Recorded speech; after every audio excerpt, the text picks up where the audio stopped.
Top of the morning to you. Happy St. Patrick's Day. It is time for another edition of Our Town here on 94.9 and 99.1 The River. Sorry, I'm not wearing any green today, so whatever punishment fits that crime, you can send it my way via Darren at kvikradio.com.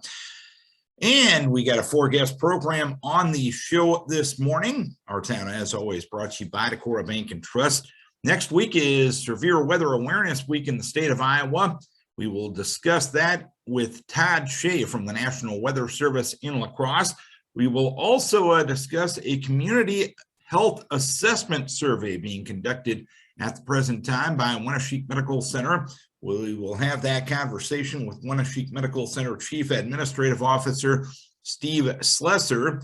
March is Problem Gambling Awareness Month, and we will discuss that issue with Jenny Rose, the Prevention Coordinator with Helping Services for Youth and Family. But we will kick off the show this morning. I guess in March Madness, we should probably say tip off the show, but I digress. Jesscia Rilling is with the Decorah Area Chamber of Commerce for the first time in a couple of years. The Chamber Gala back to an in-person event. It's going to take place at Impact Coffee coming up tomorrow night. Women's Weekend Out is on the way. All sorts of other things to discuss related to the Decorah Area Chamber of Commerce. And we'll have that conversation with Jesscia right now as we begin Our Town on 94.9 and 99.1 The River. Checking in this morning with Jesscia Rilling. She is the Executive Director of the Decorah Area Chamber of Commerce, touching base on a couple of things coming up in the near future, and one of them in the very near future, the Chamber Gala coming up tomorrow night. Jesscia, always a fun event, and good to have this event back in person once again this year as well, I'd imagine. Yes, last year we did it as a virtual trivia night. We're thrilled to be back together for an in-person party at Impact Coffee. We'll be filling that space with hors d'oeuvres and games. We'll have a live auction and a short program. And the theme this year, which we really had fun with, is Put a Bird on It. So we came up with great custom games with the theme, and you can even buy yourself a filthy pigeon cocktail. So should be a good time. I gotta ask, how'd you come up with that theme? You know, I'm not sure why I thought of it originally, but I will say that I've spent a few meetings talking about pigeons, and so that one just seemed silly and fun, and maybe something that people hadn't done before. So once we started brainstorming, we were able to come up with a lot of just ways to lean into that. We have a shake your tail feathers game, a pigeon hunt, an egg carton matchup, and put a bird on it. And I think people have a good time. Very interesting theme, and it should be a good time as we talk here on a Thursday morning. If folks still are interested in going to the Chamber Gala, they need to sign up, purchase tickets. What do they need to do? Yeah, so before the event here, if they could go to either call the Chamber directly or go to Decorah Area Chamber and purchase that ticket online. Depending on where we're at with ticket sales, we may accept people night of at the door. So we'll make sure to do a social media post letting folks know if that is a possibility. And just how excited are you to just be back face to face with this event? I know the last couple of years was before your time as Chamber Director, but I'd imagine the business community is excited to have this event face to face once again this year. They are. I think there's a lot of just people are ready to get together and do something fun. We've managed to keep doing, getting the work done, getting the business done, but the social piece for the business community has been missing. And so this is a nice kickoff to a year of being able to get together again. So I really feel that energy, and we felt it with the sponsors too. Folks just really excited that it was going to happen. And a new location for this event this year. Always good to spread this event around. How exciting are you or excited are you to experience this event in a new location this year? Yeah, so it's my first one, but I do feel like Impact is going to lend itself well to the type of party we're hosting. So we'll have, drinks available on the first floor space, drinks available on the second floor space. We're going to do a heavy hors d'oeuvre style party and have live music. Freeport Social Club is playing for us. So I think that Impact Coffee lends itself well to folks being able to kind of cluster and talk and move around and yeah, just get to catch up with all their friends and colleagues. And that event's coming up tomorrow night in Decorah, and not too far away, only a couple weeks away. You got Women's Weekend Out once again this year, back live, back and in person. And how excited are you to get going with that event? Yeah, there's been a lot of hard work happening for this event as well. So April 1st through the 3rd, and it hasn't happened now for a couple of years. This is actually a great year to be back. It's the 20th year of Women's Weekend Out. And we really have a nice lineup of special events each day, really, Friday, Saturday, and Sunday. There's a Facebook page especially for this event, Women's Weekend Out, and that's the best way for people to see the most up-to-date information. The swag bag component has been a well-loved piece of this. Ahead of time, people can go to the chamber website and buy a $5 swag bag, which is full of a lot of promotional items and really, pretty great stuff, not just paper, but like real things from a lot of these participating businesses. Friday nights, a concert at Impact Coffee. We've got several businesses doing special events over the course of the weekend. So, Rubiat has a Siesta Sangria Saturday. Toppling Goliath is doing tasting experiences.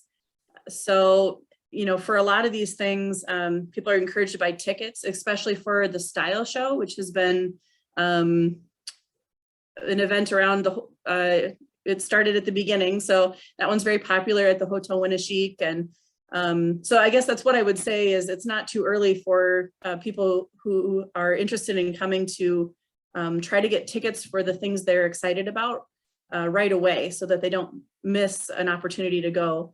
But that being said, it is just a great weekend to be in downtown Decorah, lots of store specials, and just a good energy. So if people were like planning something, meet up with friends or family, that first weekend in April is just really hustle and bustle here. It's a fun time to be in Decorah. And you mentioned there's tickets available for the style show and a couple of other events, but is there any other sign up necessary or registration necessary other than those specific events that are part of that weekend? People can just come and enjoy Decorah that weekend. They don't have to sign up for anything, and they can really be, they're able to attend still a lot of things. I would say the style show and then a couple of the specific experiences, they are ticketed and we expect them to sell out. So you can certainly just show up that weekend and enjoy, probably 75% of the things. But if you're very excited about some of those special events, that's where you would need to take some time to book things.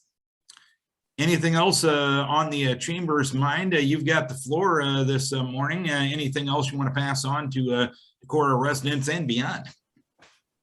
Yeah, I guess I would just say it's been, we see traffic picking up for visitors here at the visitor center. And we're also just really, I think, excited to launch into this travel season. We just did this week we did a ribbon cutting for Cozy Pie Shop.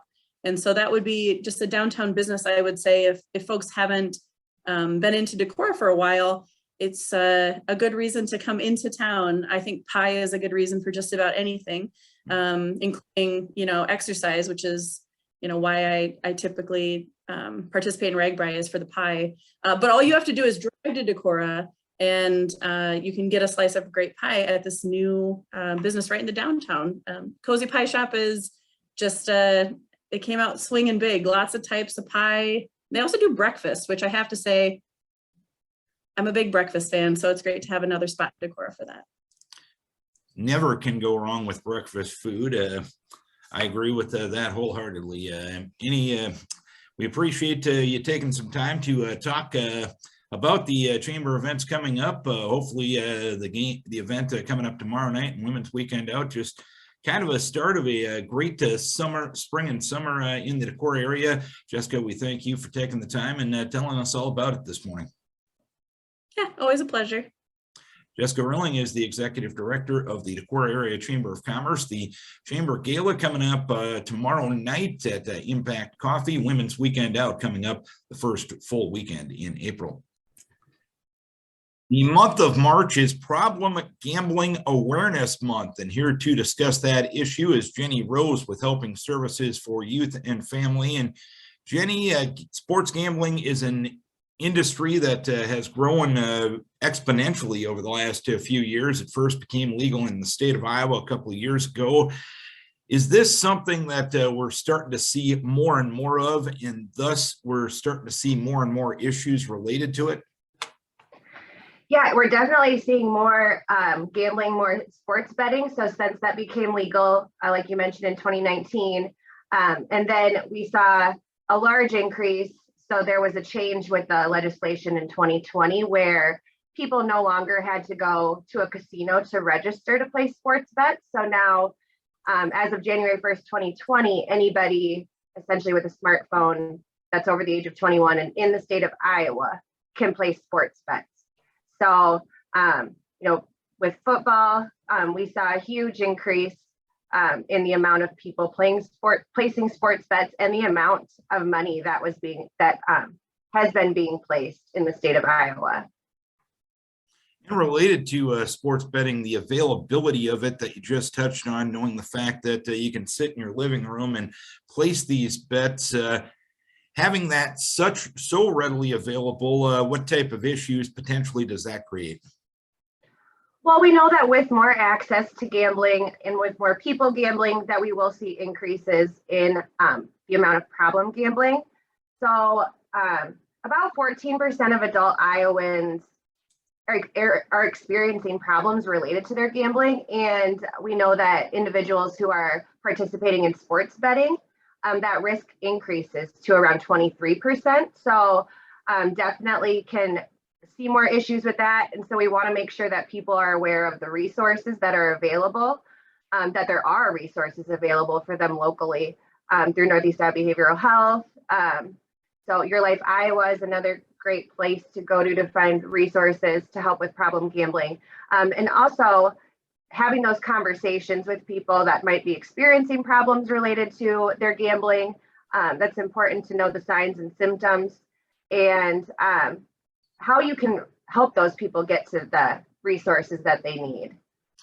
And related to sports gambling, obviously March Madness is upon us. The NCAA tournament starting this week, and most of us are going to put $5, $10 into an office pool, fill out a bracket, and go from there. And most of us have the mindset of, oh, that's just harmless, a little fun. How do you make sure that something that seemingly on its surface is harmless like that doesn't become a problem? Well, so with sports betting and gambling, we have to all set time limits. So sports betting, because it's online, it can take up a lot more of people's time. So determining how much time you want to spend, along with how much money you want to spend. So, only use that money that you can place. You can't spend more money than what you originally had intended. So setting those time and money limits and keep it fun. So don't let the game become stressful. If you're losing sleep thinking about the outcomes, that's starting to become a problem in your daily life. And make sure you're keeping track of that. And from what I understand, there's a couple of online virtual training seminars to help folks that might be experiencing some of those issues coming up next week. Tell us about those. So we do have one virtual training coming up this month on March 30th. There is a virtual training that will go more in depth on what's going on in Iowa with gambling and sports betting. And that is on March 30th. There is a link to register, and I'll have that on the Helping Services Facebook page. And I can send that to you as well. So it is all virtual. The link to register is online, and it is from noon to 1 on March 30th.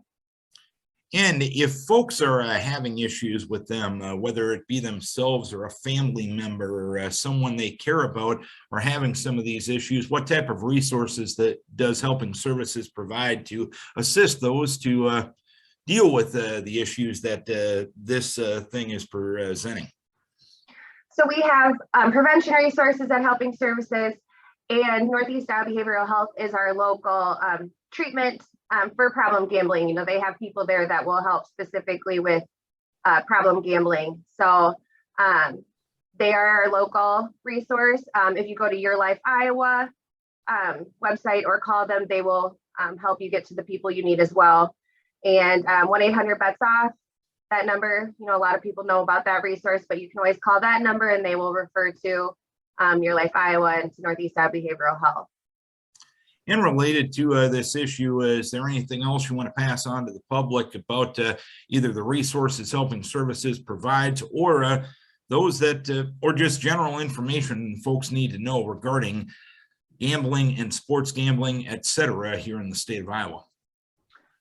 Just that, you know, this month is about having those conversations, problem gambling awareness, becoming aware that this is an issue and more people are affected by it with new legalization of sports betting. So being aware, those signs and symptoms, like I mentioned, of somebody who might be having a problem with their gambling, and then knowing where those local resources are to refer them to. So there is hope and there's treatment available, and treatment does work. So getting that message out there. All right, Jenny, we appreciate the great information you've provided regarding this issue. Always good catching up with the folks at Helping Services for Youth and Family, and we appreciate you and everybody else with that organization for the good you do for the folks here in our part of the world. Thanks for the time this morning. Thanks for having me, Darren. Jenny Rose from Helping Services for Youth and Family, addressing problem gambling awareness month here in the month of March. Having a conversation this morning with the Chief Administrative Officer of Winneshiek Medical Center, Steve Slessor, and we're going to talk about the community health assessment being put on by Winneshiek Medical Center right now. And Steve, basically reading the fine print of this thing, you're asking for the community's thoughts on the services you provide and the healthcare services available in this area. Is that a fair synopsis if you want to kind of cliff note this thing? Yeah, you bet. I think that that's a part of it. So the community health needs assessment is something that we do every 3 years, and it's actually mandated by the federal government as well. But in my opinion is a good mandate that we get out there and really find out what does the community needs as it comes to healthcare. And some of those things do definitely relate to services that we provide. But some of the purpose is to go beyond what typically is provided by a hospital or even a broader healthcare organization to find out what people are struggling with. And I'll give an example. You know, in some communities, they find out via community health needs assessment that travel is an issue. And you know, certainly we don't think necessarily as a hospital about travel being one of the things that we need to consider on our day-to-day basis. But the reality is, if a patient can't get here to receive our services, it doesn't matter how fantastic our services are because they're not able to get here to access it. And so the community health needs assessment really takes a broader view of what is impacting the health of an individual. And that goes beyond just healthcare services provided. And related to this survey, how important is it to get as many people to take this survey as possible to make sure you have an accurate feeling of what the community needs in a situation like this? So it's incredibly important, obviously, to get as many responses as we can get, but not just the number of responses is important. It's important to get a wide cross-section of the different communities that we serve, the different populations that are out there, young to old, male and female, just a wide variety of different voices. Because what we're going to find, and what every community health needs assessment finds, is that the successes and struggles vary greatly depending upon the population segments that are answering this survey. And so it's important for us to not just get the numbers, but to ensure that we're getting a wide variety of individuals that are answering these questions and providing us that feedback. To that end, and we're partnering with Winneshiek Public Health on this survey as well. And so they're helping get the word out on this survey, and certainly we're doing the same. We want to make sure it's as easy as possible to take this survey, and that's why you can find it linked directly on our website and also on our social media feed as well. And to go along with your last point, how important is it to get as many families or heads of households involved in this? Because obviously somebody living by themselves, 65 and up, are going to have different needs than a family of 3 or 4 kids. How important is it to hear from those folks as part of this survey? Yeah, incredibly important. And it does not take long. So if you're out there listening to this on the radio, if you're watching this on YouTube, click over, take the survey. I actually just took it myself this morning. I think it took me 3 minutes to complete. So this is not a lengthy endeavor. But, you know, if we end up getting 4,000 responses on this thing, we can be pretty assured that whatever changes or new initiatives we need to do as a healthcare organization is truly going to meet the need. If we end up with 50 responses on this survey, you know, you can see that we could really end up missing the mark on what it is that we need to do to meet the healthcare of our community. This is an incredibly important way. You know, traditionally, healthcare organizations, the feedback that they get is from patient satisfaction surveys that we send out after delivering a service. But that is a very small subset, again, of what we need to do to meet our mission. That is a service that we already offer, that somebody is already able to access, obviously, that they're ranking us on. The community health needs assessment is something far more broad than that, and really can help tailor initiatives to places that we're not currently targeting that we need to be. But again, I'd rather have 4,000 responses making that decision than 400 or 40. And related to this survey, how long do people have to log onto your website and take this survey? I actually don't know the exact closure date of the survey off the top of my head, but we'll find that and make sure that we get that out. I know our marketing team does, Darren, and so if you have an ability to get that and throw that up as a part of that ending, that would be great. But I would imagine people have, you know, multiple weeks to get in and take that survey. Just reading what Mary Mark sent out, it's open until March 31st of this year. There you go. Perfect. Thank you. And after March 31st, how long does it take for the survey to be compiled? And how long after that do you develop an action plan related to the survey results? Yeah, so the survey results get compiled super quick. So because we're doing it online, essentially you can run a report pretty much immediately after and get a good idea of what those survey results are. The action planning is probably a couple month process after we get those results. But part of it definitely matters on what we hear from that survey as well. There are action steps that are easier to take than others, but we'll develop our action plan over a couple month time after we get those survey results.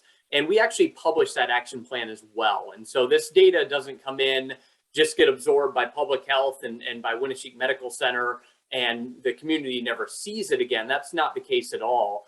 When we get it in, we will compile those results. We will share those results on our website. Not just that, we'll also share the action plans and the action steps that we're taking on our website. So you'll get a very clear understanding of what did the community, how many responded, what did those people that responded say, and then what are we going to do about it? And all of that will be available on our website, I would guess, within a couple of months of getting that survey results back. Who is all involved in developing those action plans? Yeah, so we will certainly work with public health, although both public health and Winneshiek Medical Center have to complete their own separate action plans as a part of the federal government requirement. On the Winneshiek Medical Center side, it's really going to be ultimately what we call our management committee that'll finalize those action plans. And that's a committee made up of our administrative, nursing, and physician leadership across the organization. So we'll work with a variety of our department directors where appropriate, and ultimately it'll be that management committee that finalizes that. Those recommendations will ultimately be taken and presented to our board of trustees, who will approve that community health needs assessment. And at that point of approval, that's when you'll see that actually go online. But really, broadly answering your question, it's hospital or the medical center leadership that will develop those action steps. Couple more questions related to healthcare in general as we move on from the community needs assessment. Obviously, COVID-19, there's been different standards now coming out from the CDC regarding masking and what counties are in high or low transmission rates of COVID right now. When it comes to Winneshiek Medical Center and the protocols you have in place, what currently are in place related to COVID-19 at your facility? Yeah, so things that are maybe bigger things or that the community will see, things like masking. You still will see masking within the healthcare environment. So while the CDC has really loosened some of those masking protocols more broadly, that does not apply to healthcare organizations. And so mask mandates within Winneshiek Medical Center still absolutely do apply. But we are starting to make some changes on some smaller items. And so there's discussions for those of you that have been in our hospital prior. You know, we have those day of the week stickers, for example, to make sure people know who's been screened and that people are going through that process. That's an example of an initiative that we are looking to revise and potentially be able to eliminate. And so we are having some of those discussions about how we can make the use of our service for patients and staff ease as we're starting to see COVID ease within our community. But again, some of the broader things like masking requirements absolutely do remain within the healthcare environment. Certainly, you know, we would expect that as COVID cases continue to trend downward, that some of these additional requirements will continue to trend in that same direction. But for now, you can expect likely small changes to what you've experienced before that hopefully are favorable, but masks will continue to be required at Winneshiek Medical Center at this point in time. And when you look at COVID, and we're basing this on 2 years, and when it comes to the history of the virus, 2 years, drawing conclusions sometimes can be a little bit dangerous of a thing, but through the first couple of winters, at the very least, we've seen some seasonality with COVID, definitely spikes here in the upper Midwest when it comes to October, November, December. Is your plan flexible enough that should we see those spikes come fall once again, that we'll see some different protocols and different standards at your facility?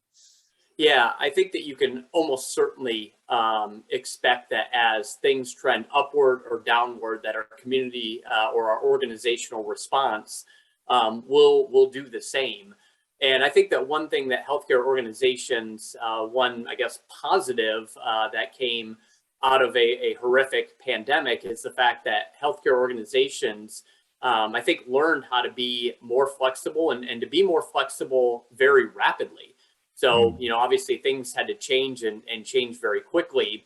And healthcare organizations were able to adapt to that. And I do absolutely think that, you know, as maybe some things loosen up and trend downward, that if we do see that spike hit us in the same way that the spike, you know, hit us 4 or 5 months ago, maybe even 3 or 4 months ago at this point, that, you know, some of that will need to tighten again. And really in all of our discussions related to what are we going to do or not do as it relates to COVID in the future, pretty much always has that caveat now of okay, we can go ahead and loosen this particular regulation, understanding that if we do experience that spike, that we may have to bring that back. I would say one other thing, though, is that, you know, organizations put in a whole bunch of initiatives to try to combat COVID. And some of those were done early on when we didn't necessarily know every element about COVID that we do now. And others were done thinking that, you know, it might make a positive impact.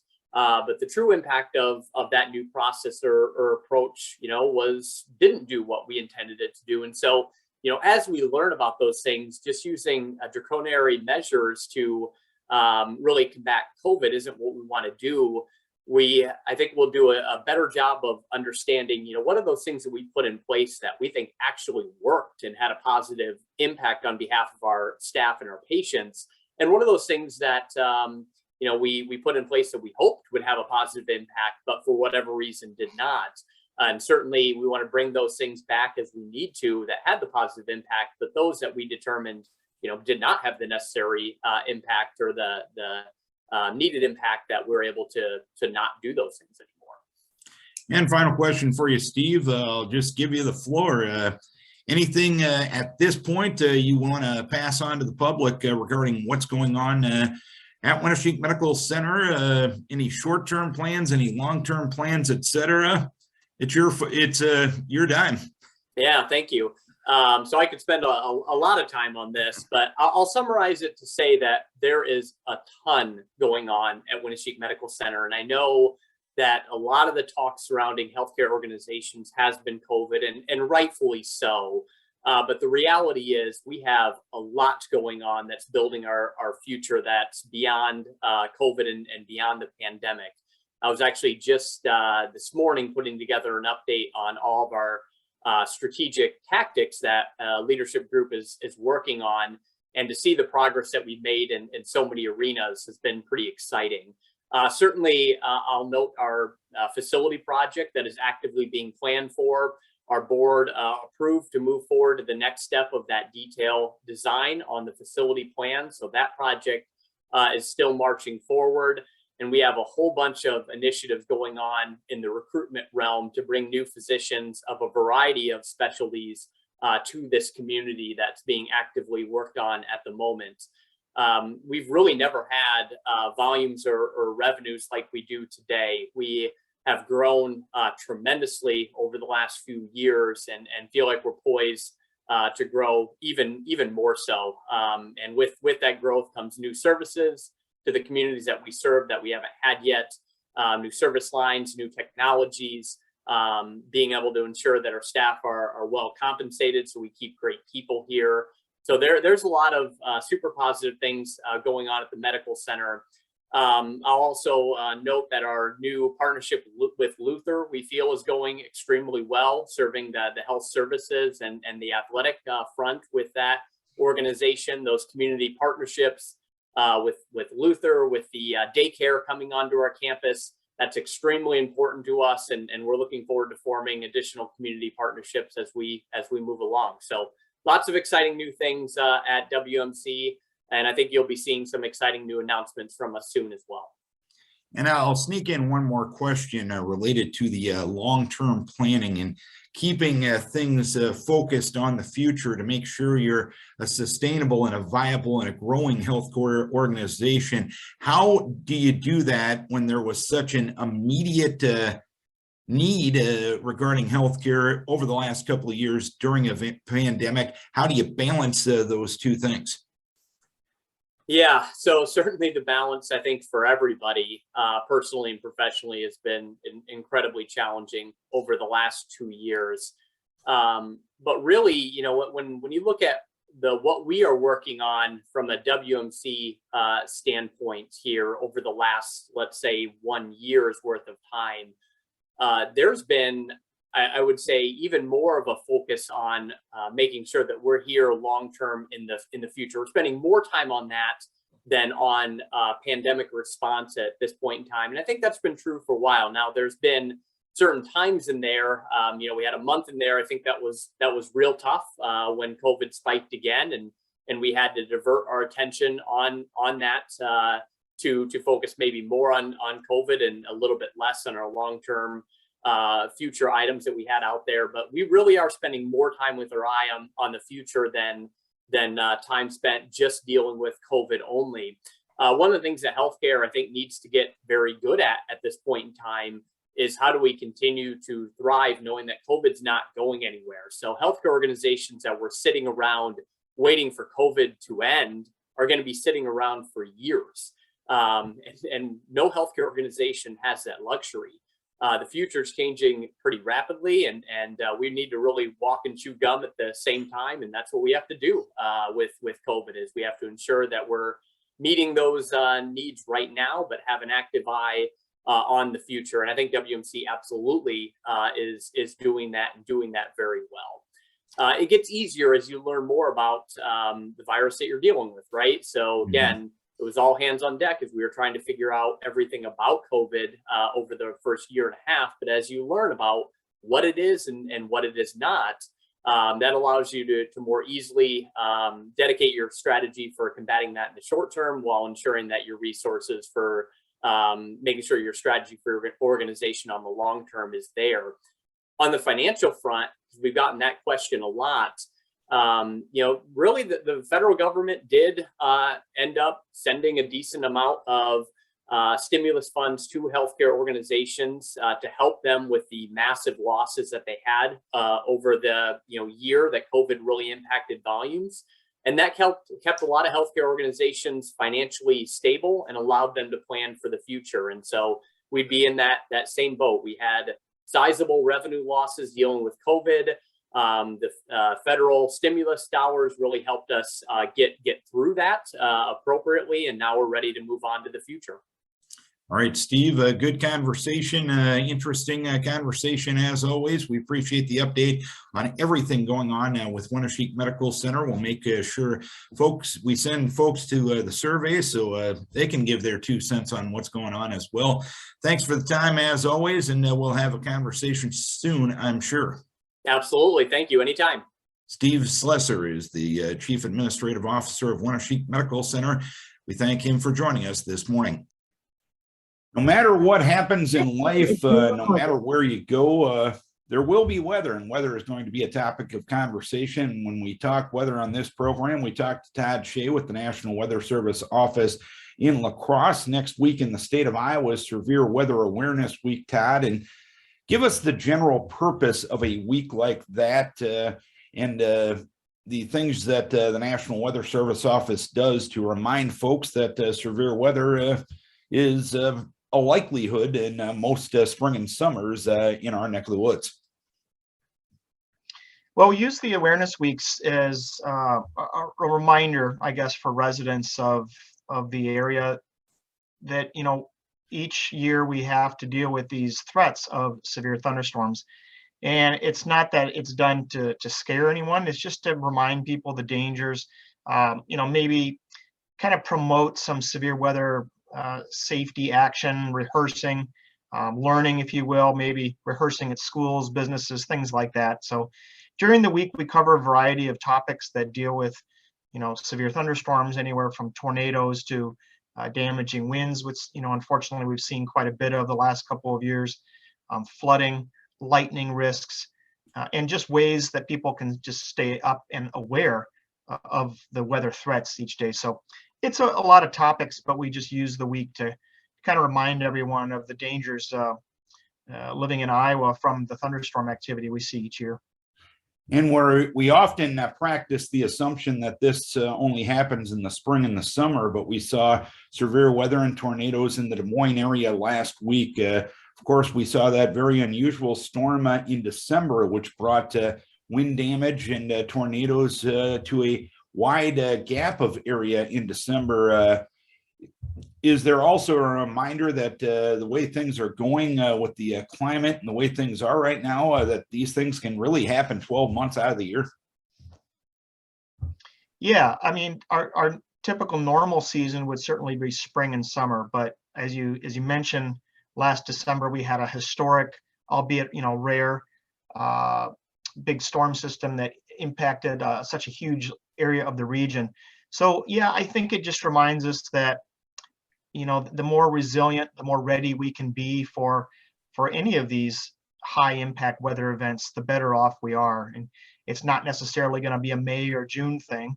But again, normally we would expect more of that type of activity, anywhere from now, March up through the late summer, if you will. It starts getting into our peak season.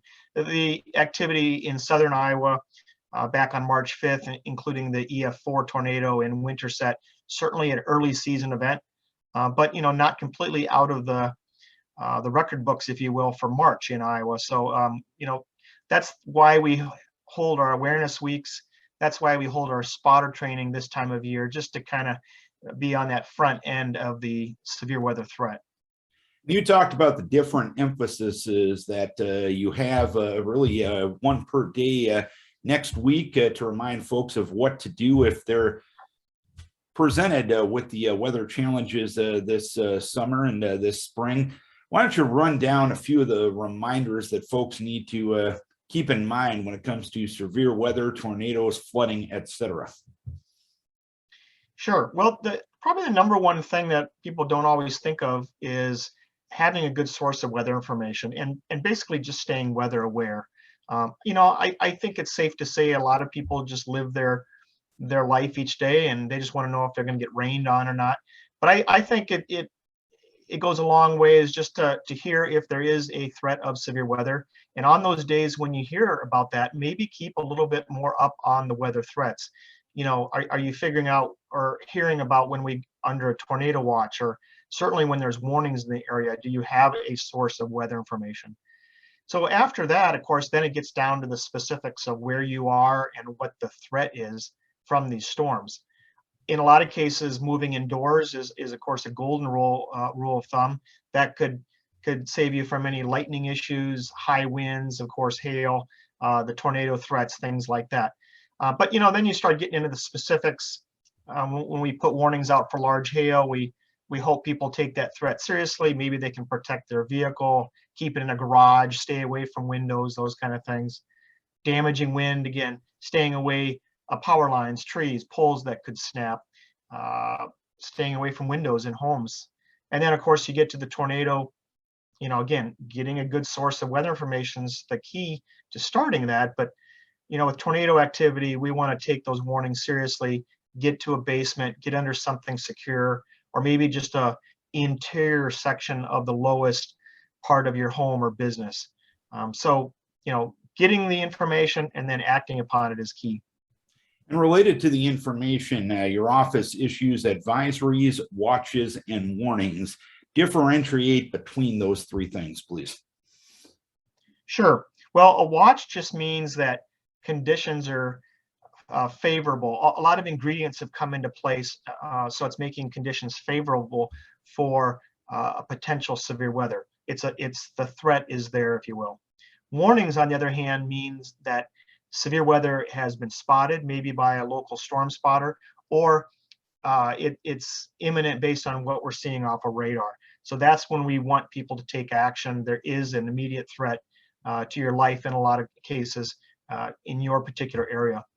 We also have advisories, which are kind of that in between where we're not expecting it to become a big life-threatening type of event, but we want people to at least be aware that there is some higher end weather, if you will. So if you take a few precautions, you'll be safer than not, I guess you could say. So when we talk about dense fog advisories, again, just taking it easy.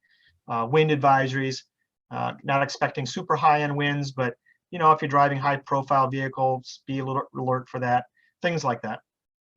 And related to the watches and warnings that you put out, especially related to the warnings, to me, over the last couple of decades, the warning specific areas have been more targeted as compared to back in maybe 20 years ago. If there was a storm in southern Winneshiek County, all of the county would be under a severe thunderstorm warning or a tornado warning. Now you're able to pinpoint it a little better. I know you're probably never going to be satisfied with the way you do things, and you're always looking to improve, but talk about how the technology has improved to allow the specific area of concern to be brought to people as compared to a general wider area like it used to be? Sure. Well, yeah, we have a narrower warning scope, if you will. So our warnings are less county-based and more impact-based. So what that means is, as you mentioned, instead of just always blanketing an entire county like Winneshiek, we try to warn for those sections of the county where we expect the impact. So if it's a isolated tornado type of event, or maybe just a storm that has one hail core, we might be able to differentiate that it's just going to be southwest part of the county, or maybe all areas, south of Kalmar or something like that. We can get more specific. There are still occasions, like we saw last December, though, where maybe perhaps with a line of storms, it might impact one corner of the county all the way to the next corner. And so we still have that option to include entire county if we need to. But you're right, it does give us the option, especially with tornado warnings. We can oftentimes be pretty narrow or specific for the area that we're most concerned with. Because if you think about it, it's never a chance that every community in Winneshiek County is going to be in a true tornado risk all at once. So if we can narrow it to just a particular corridor, that it cuts down on false alarm, it allows people to kind of focus on that particular area in that community. And related to tornado warnings, a statewide tornado drill is scheduled for next Wednesday. Discuss what's going to go on related to that. Yeah, so I believe it's scheduled at 10 a.m. Central Daylight Saving Time, and here in Iowa. And it's a day that we kind of start the test tornado warning process, if you will. So while we don't actually issue a tornado warning through our teletypes, and you won't get any alerts on your phones like you might in a real tornado setup, we just kind of use that time as a focus time where we're going to be hitting social media. We might put a little message over our weather radio broadcast, things like that, so that schools and businesses and people at their home at the time can practice their tornado safety actions. And even if that specific time doesn't work for your school or business, we would urge you to find another time, if not that day, maybe another day that week that works good for you, just to run through the tornado warning process, rehearse what you would do at that time with the group that you're with, and make sure that you're kind of rehearsed so that if we get into an actual tornado warning scenario, and again, occasionally we do, you're well rehearsed to know what to do. And we should emphasize that next week is Severe Weather Awareness Week in the state of Iowa, but obviously our radio signal goes across state lines, and the internet definitely goes across state lines. There's different weeks in Minnesota and Wisconsin, correct? Right. Different states kind of run different time frames. Typically states like Iowa and further west in Nebraska, they try to pair up, and it's usually in late March, mid to late March. And you're right, as you go further north, Minnesota and Wisconsin, the severe weather season technically starts a tad later. And so we run those weeks usually in early April. So in Minnesota and Wisconsin, it will be April 4th through 8th for Severe Weather Awareness Week.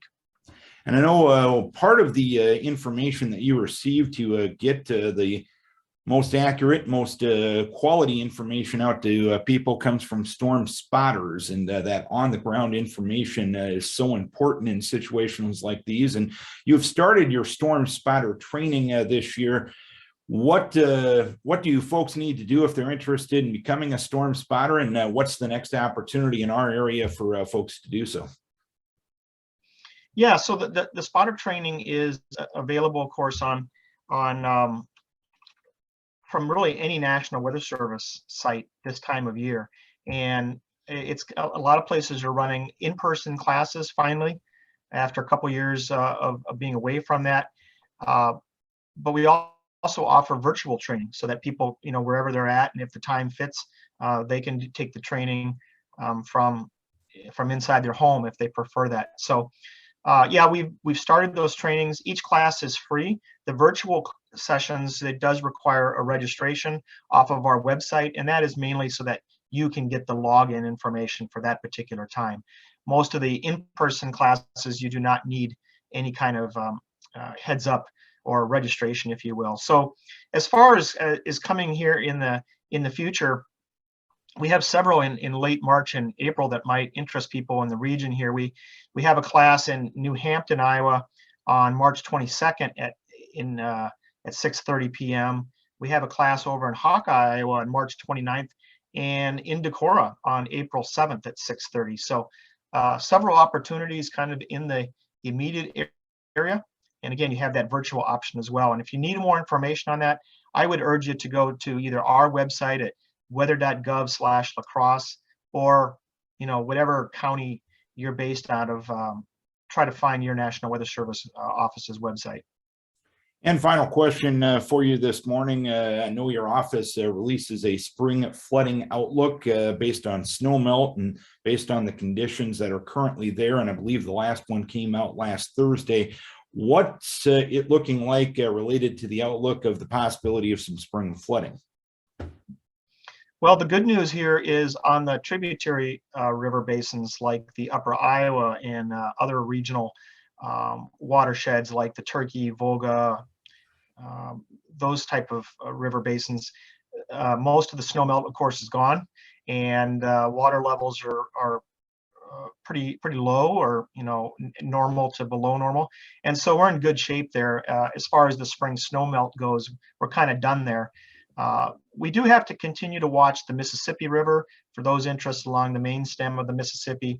There's still quite a bit of water yet to melt that is locked up in snow and ice in central northern Minnesota, parts of central and northern Wisconsin. So when you talk about a watershed as big as the Mississippi River, we have to focus much further north and kind of keep track of how that melt goes. But for our immediate area, we're in good shape. Of course, that goes without saying, we still have to watch how the spring unfolds here. We could still get into a very wet pattern, for example, and if we ended up with 2 or 3 weather events of 1 to 2 inches of rain, or we still have the chance of getting some heavy snows yet. The season's not quite over. Then we might have to reassess. But as things sit today, we're in pretty good shape on the smaller river basins. As long as we got you, anything else you want to pass on to the public regarding weather, you guys' ability to provide that information, and any reminders that the public needs to know as we sit here in March, where we could have all 4 seasons in a single day, perhaps?